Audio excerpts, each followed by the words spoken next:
Movie Club, it's Chris, and this week for #We're Movie Club, we're watching the 1994 New Zealand movie Once Were Warriors, starring Temiwera Morrison, Rena Owen, Mamanga Rairoa, Kerr Bell and Julian Arahanga, among several other smaller cast members.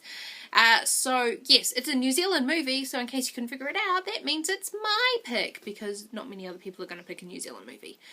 Now with Movie Club, the concept in a way is to sort of pick a movie that we either have some type of personal relationship with or has some type of personal meaning to us, not just sort of like a generic random, this will do, I guess.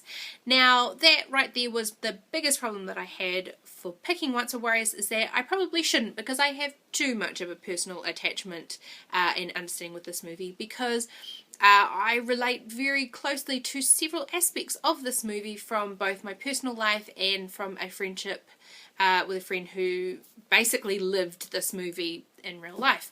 So for me to try and talk about and review this movie in like 6 or 7 minutes is damn near next to impossible, because I could sit here and talk about this movie for several hours on end, given that I've read the book as well, and there are so many different aspects in which you can come at this movie, be it the cultural aspect, the domestic violence aspect, okay, maybe mostly those two. Oh, socio-economic aspect as well. So there's a lot of different ways in which you can view this movie. So I'm going to try and be as brief as I can, and I apologise if you can't understand me because I'm talking too fast, but here we go. Now, Once Were Warriors revolves around the Heke family, headed up by Jake Heke, who's the father, and he is a very violent man. And a lot of that stems from the fact that he is very lost within himself. He doesn't really know who he is, where he fits, what his place in life is. To him, well, the movie kind of asks the question in a way of what actually is a warrior, especially when dealing with the Māori culture. And in his mindset, a warrior is basically a person who solves all their problems with their fists.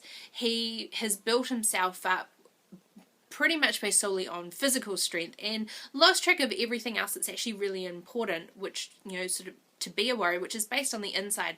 And that violence that he sort of has invited into his life spreads over into the family, with some pretty catastrophic outcomes, especially for the end of the movie. Now, with Once Were Warriors, it's hard not to sort of like ask the question sort of in terms of, is this just a cultural thing? Is this something that we here in New Zealand only see in the Māori culture? But it's not. I mean, you can take what is happening with this family and basically put it across sort of any culture, pretty much anywhere in the world, because domestic violence is an issue everywhere. Now with the movie and the domestic violence issue, it does not hold back at all from what it is going to show to you. It is, and that is part of what made the movie quite, not famous, but kind of infamous really, is the fact that whereas a lot of other movies that deal with domestic violence will shy away from physically showing you it, and you'll sort of see the before and the after, not so much when it's physically happening, or they'll sort of Hollywood glamorize it. This was very raw and very gritty, and at times very uncomfortable to watch because it was so real. And it's hard not to look at the characters playing these roles and actually think of them as actors. You really empathize with them and feel them almost as real people. And what's really heartbreaking is sort of seeing the way that you see these little glimpses of Jake where you can kind of half understand why Beth doesn't leave him. You know, he does show that he can actually be quite charming, that you can almost, especially in the scene when they all go for a picnic before they're supposed to go see Boogie, who's in the foster home for boys, those little tiny glimpses of the man that Beth obviously fell in love with. It's, you can almost understand the reason why she doesn't leave him at first. Now, the two things that I found really interesting about this movie is obviously the big question of what is a warrior. And we've already discussed that with Jake, it's very much a physical thing. And you see that starting to be reflected in his oldest son, Nig, when he joins the gang. And yes, gangs are actually like that in New Zealand. They're not the nicest people, but I imagine they're not really nice anywhere in the world, but that's pretty much what it is like. And they do walk around with full face mokos and are kind of scary looking. But you see that Nig, being the oldest, is starting to take on those same sort of thought processes on, you know, to solve his problems he does need to do it in a way sort of through violence, and in a very physical way, whereas with his son Boogie being exposed after he's removed from the home to sort of more aspects of their Māori culture and what his mother would have experienced growing up sort of on the marae with the family, or with her family, is he starts to understand that there's actually other ways to be a warrior. And to me, one of the best lines in the movie is when he's you know, taking the taiaha, which is the spear, and wanting to use it as a weapon to just sort of smash up windows, and he is sort of told that, you know, first I'll teach you how to use your mind and your heart, and then, you know, I'll teach you how to use a taiaha, because they're basically all interlinked. And you really see that again, and you see how he's grown and changed at the very end when the family is sitting together for a meal, and he's looking at his brother Nig's tattoos, and he says, no, I wear mine on the inside. And you can see that from that generation on, they're going to start to get it and start to understand that they don't need to be like Jake, and they're sort of breaking that cycle of domestic violence. Acting wise, I really can't fault anyone in this movie. I mean, you look at Temuera Morrison, and this is the dude that played frickin' Jango Fett in the Star Wars trilogies, a completely different character. And we all know him here in New Zealand as Dr. Ropata on the local soap show thing. So it's... Shh, laptop quiet. So the fact that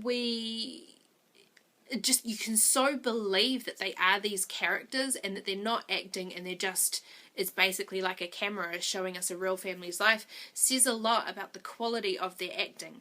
But for me, obviously the two scenes that stand out the most both involve Grace, and Marimangaeroa Kerbel was outstanding in her role as Grace.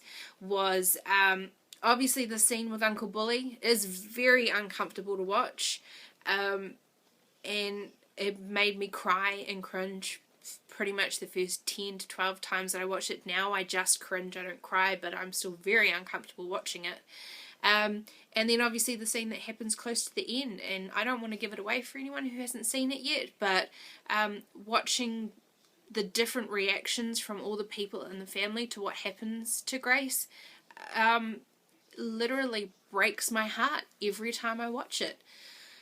So it's a pretty full-on movie, and I know it's going to make a lot of people really uncomfortable, and for that I am sorry. Please don't hate me for making you watch this movie.